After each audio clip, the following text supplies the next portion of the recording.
Okay, so I would like to welcome Amy Benstead. So would you like to tell us a little bit about yourself, your background and where you currently are in academia, Amy? So I am a lecturer in fashion management at the University of Manchester, and my background is actually working in the fashion industry. So I previously worked, most recently in Turkey. So I was managing production for many of the main UK high street retailers there. And then I came back into academia to do a PhD, which I've now completed, and that was looking at reshoring. So I was looking at the return of production that had been offshored back to the domestic location, and I was also looking at modern slavery. During my PhD, modern slavery legislation was introduced.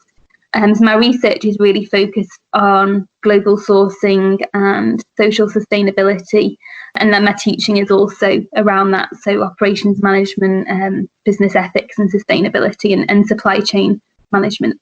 Okay, so what sort of challenges do you think the fashion industry will see post-pandemic in terms of sustainability and supply chain management? Well, I think there were obviously a lot of issues present even before the pandemic. There was overproduction, there was obviously sustainability issues, and I think a lot of that has been brought to light following the pandemic. I think we've seen how buyers are really using their disproportionate power over factories. There's been a lot in the media about them cancelling orders. So these are orders that were completed, and the factory has spent all the money on the raw materials, and they've spent the money on the production, and they're ready, and they were supposed to be being shipped, and now they are kind of stuck in Bangladesh, for example. So buyers have either cancelled those orders, or they've not paying the original agreed price, or they've really extended payment terms, and this has really had an impact on the people that are making our clothes. So lots of factories have had to close, job losses, and obviously these people didn't earn a lot of money anyway, so they're facing kind of starvation. So there are a lot of issues that really have come out of that.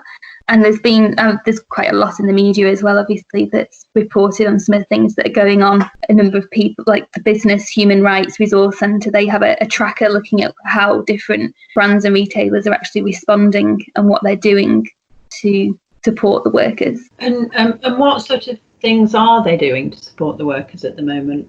I mean, a number of retailers have agreed to take the products that they'd agreed to. Unfortunately, a lot haven't agreed. There is actually an initiative at the moment called Lost Stock, and so they're helping the workers through a charity initiative. So they're actually selling direct to consumers, where you can buy a mystery box, and I think it's £35, and you'll get some of the items that have come from these factories that would have ordinarily, they're just obviously just stranded in Bangladesh, and they would have potentially, gone to landfill, or they wouldn't have gone anywhere, and now they're trying to find a home for the clothes, and also the money from purchasing these clothes will go and support the workers that have lost their jobs, so that they've got money to kind of feed their families. I think a number of retailers have set up funds to help the workers, but more needs to be done, because it's not just a temporary fund. There needs to be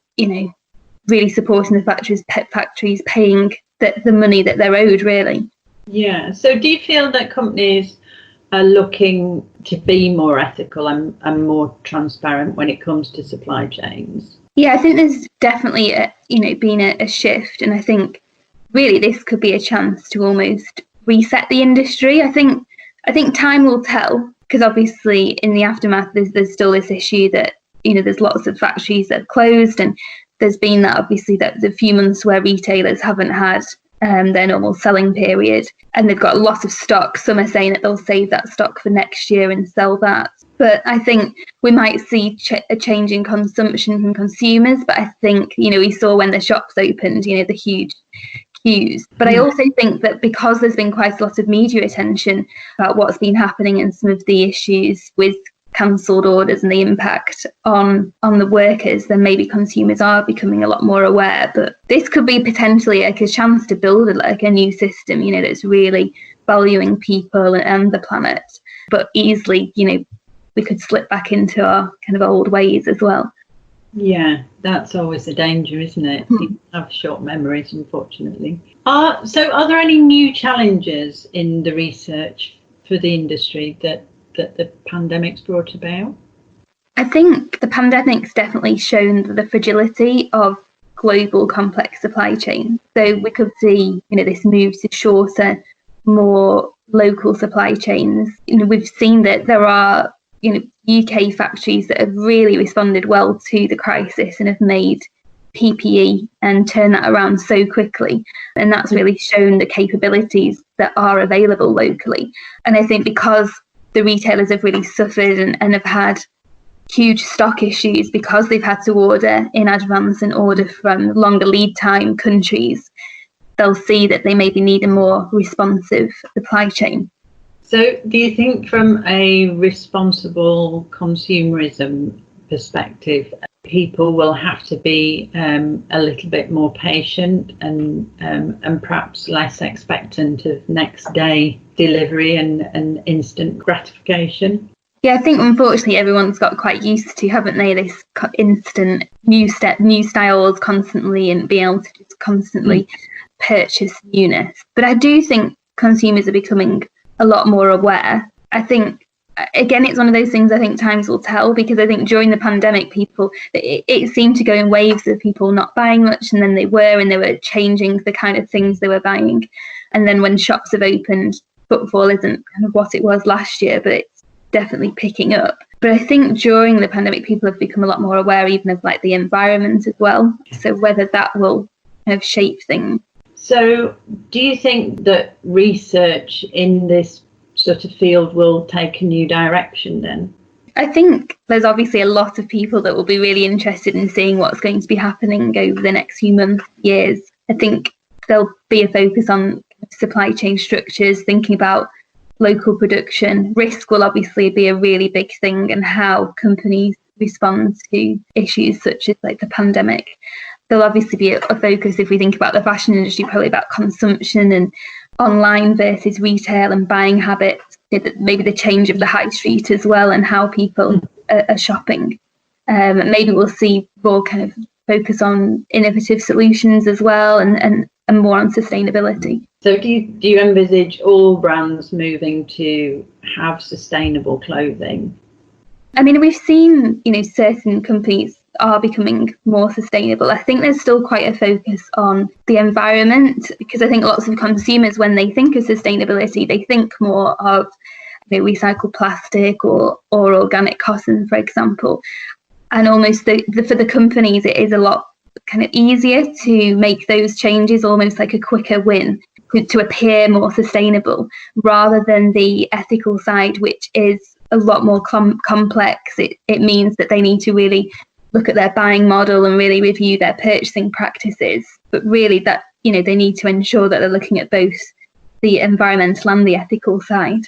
So which are the brands that you know of that are researching ways to improve that sort of production line ethics and really sort of try and tackle things like modern slavery? I mean, the modern slavery legislation that's been introduced, for example, in the UK, has made companies really look at their CSR and really address some of the issues and kind of look at their supply chain.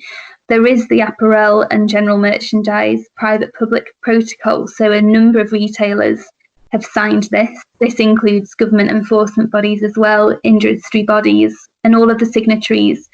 They have to actually work together, and they're sharing intelligence to eradicate modern slavery. So that's a fairly new initiative, but there's definitely different kind of projects going on. Many of the retailers that are ETI members, they're working on different projects, and there's lots of working groups focusing on modern slavery. But obviously it's a really complex and hidden issue, and it is difficult to tackle. But the main thing is to be actually looking and seeing what's going on in your supply chain, trying to discover the issues, then you can really start to resolve them. So Amy, you've always been an advocate of sort of co-created research. Does that seem more valuable than ever, given the challenges that the sector is facing? Yeah, I think definitely. I think that's the way that change can really happen. Researchers and companies really working together to see what's happening. And I think we'll see so many changes over the next few months and years. To be able to work with the company and work through those issues together. Like in my research, when I've worked with companies, that's how we've really developed that trust and worked together to see what's happening in industry.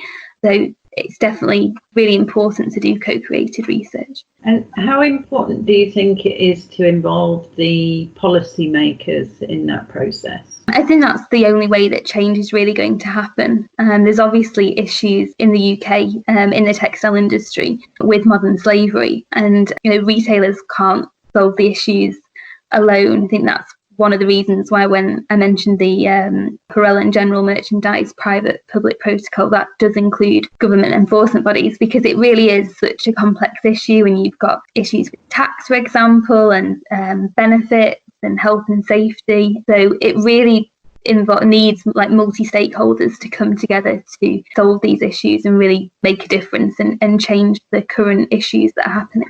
So finally, Amy, I'm going to ask you to look into your crystal ball now and predict how different a typical fashion supply chain will look in 2030. I think it's difficult. I think because we've seen it's so much change, and probably in some ways we didn't expect anything like 2020 to happen. So I think time really will tell. In an ideal world, we'd see that this was a chance to really kind of reset the industry and really make sure that people on the planet were being prioritised over profits. Perhaps we'll see a lot more localization and more innovative solutions. Maybe the industry will become a lot more automated. We might see robotics, and we're already seeing kind of like augmented reality in stores. So maybe we'll see a real shift in terms of innovation. Okay, well, that's interesting. We will see what transpires over the next few years, and look forward to seeing what your research has to offer in terms of opportunities and solutions to some of these problems, and hopefully positive social impact. So thank you, Amy. It's been really interesting talking to you. And what we will do is put links to those policy references that you made so that people can look at those on the Sustainable Supply Chain landing page. Okay, thanks ever so much for your time. Thank you.